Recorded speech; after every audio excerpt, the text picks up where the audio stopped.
Bonjour à tous. Nous arrivons à la fin de notre voyage du Carême. Nous allons entrer dans cette semaine sainte qui est tout à fait spéciale pour nous, chrétiens, chrétiennes, d'être vraiment dans cette mystère, d'entrer dans ce mystère de notre salut. C'est un temps nouveau. Le printemps est dans l'air, la neige fond, nous sommes tous joyeux de voir cette nouvelle vie, mais aussi Pâques apporte cette nouvelle vie que nous attendons dans chacun d'entre nous. Et sans dire dans la vigile pascale, dans vos paroisses, vous allez recevoir des jeunes, des gens qui vont être baptisés, confirmés, ou qui vont être reçus dans la foi chrétienne catholique. Et cet événement est un événement très heureux pour la paroisse, car on voit qu'il y a des gens qui continuent à vouloir s'intégrer, qui veulent vraiment se joindre à nous pour pouvoir apporter cette bonne nouvelle de Jésus-Christ. Le baptême nous donne un don, ou trois mystères de notre vie chrétienne qu'on doit essayer de vivre. Et c'est celle d'être prêtre, prophète et roi. Le roi que nous entendons dans le baptême chrétien, c'est le roi qui sert, qui lave les pieds des autres. Le prêtre est celui qui offre la prière de ce peuple, qui se joindre ensemble pour faire cette communauté qui est vraiment le corps du Christ, qui offre cette prière au Père. Et nous sommes appelés à être prophètes. Le prophète, c'est pas seulement de parler du futur, mais de plutôt parler de notre réalité de tous les jours, d'apporter cette justice, d'apporter cet appel à être des frères et sœurs dans cette communauté chrétienne. Il est juste et vrai, comme nous disons à la messe, que nous apportons cela. Et tout cela se fait dans la miséricorde de Dieu. Avec cette teinture qui est très forte et qui doit être tout présent, la miséricorde. Car la miséricorde est vraiment le signe divin. Le signe qui nous dit que Dieu est là. Alors, quand on se fait baptiser aussi, nous faisons partie d'une communauté chrétienne qui est engagée à vivre dans l'amour de Dieu, dans l'amour du Christ pour son peuple. Et quand nous sommes baptisés, quand nous faisons notre renouveau baptismal, nous nous engageons de nouveau à vivre ce mystère et de continuer à avoir comme mentor le Christ lui-même. Le Christ nous donne l'exemple. Pas les autres. Les saints peuvent nous encourager. La Vierge peut peut-être intercéder. Mais ce qui compte vraiment, c'est le Christ qui nous est modèle. Et quel est le message que Jésus nous donne pour être notre modèle, pour être notre mentor?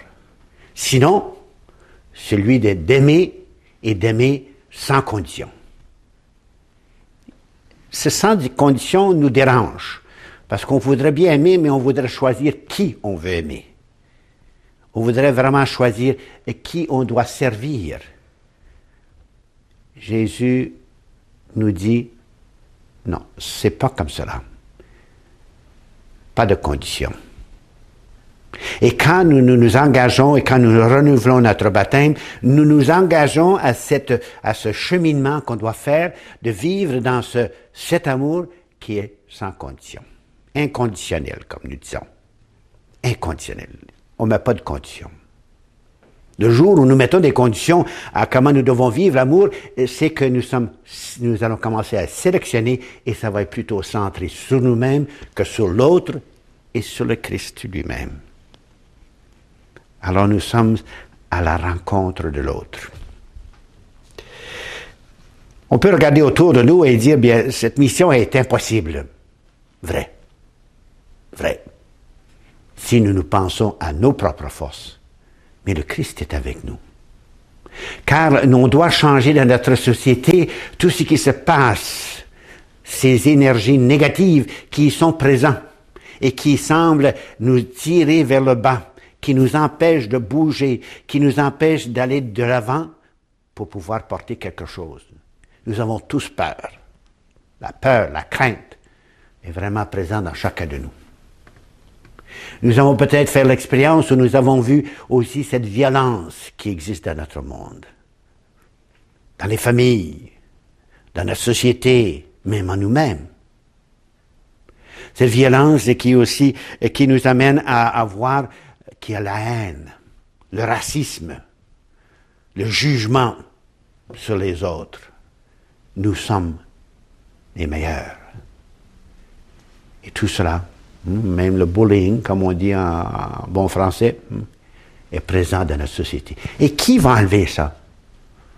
On pourrait dire, bien, ça va être l'autre, ça va être les autres. On peut s'occuper à dire que ça va être les autres. On peut s'occuper à bien d'autres choses et à tous nos gadgets. Et on peut mettre notre tête dans le sable.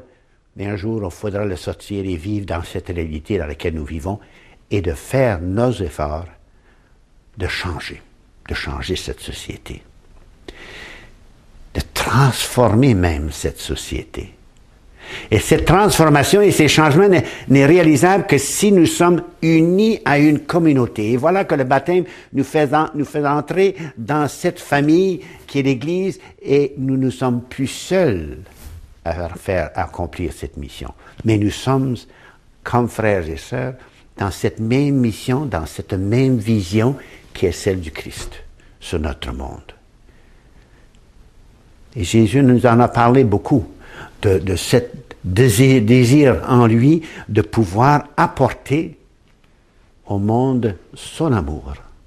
L'amour que nous avons en nous, que nous avons reçu d'une façon spéciale à notre baptême et que nous sommes appelés à partager avec les autres. D'ouvrir nos cœurs, d'ouvrir nos yeux, de lever nos yeux et de voir l'horizon qui est devant nous et le monde qui nous entoure. Cela veut aussi inclure tout ce respect de l'environnement. Nous sommes appelés à aller au-delà. Ça, c'est être prophétique. C'est être debout et de se tenir pour cette parole de Dieu. D'être debout et vraiment d'être prêt à l'action. D'avoir nos deux pieds à terre et non pas de vivre dans des nuages. Et de vivre ce Jésus qui est en nous. Faisant partie de cette communauté. Et cette communauté se rassemble pour s'énergiser, pour recharger, si on peut dire ainsi, nos batteries, comme on dit en bon français, de nous recharger de cet esprit du Christ qui est de nous aimer les autres et d'aller au-delà et d'apporter cette miséricorde de Dieu à travers nos mains, à travers nos gestes, à travers tout notre regard sur les autres. Et c'est cette Eucharistie qui nous rassemble, qui nous permet de revivre cet événement de Jésus, de le revivre pour que nous puissions entrer davantage dans ce qu'est d'être prophète, ce que c'est d'être prêtre, ce que c'est d'être roi, selon notre baptême.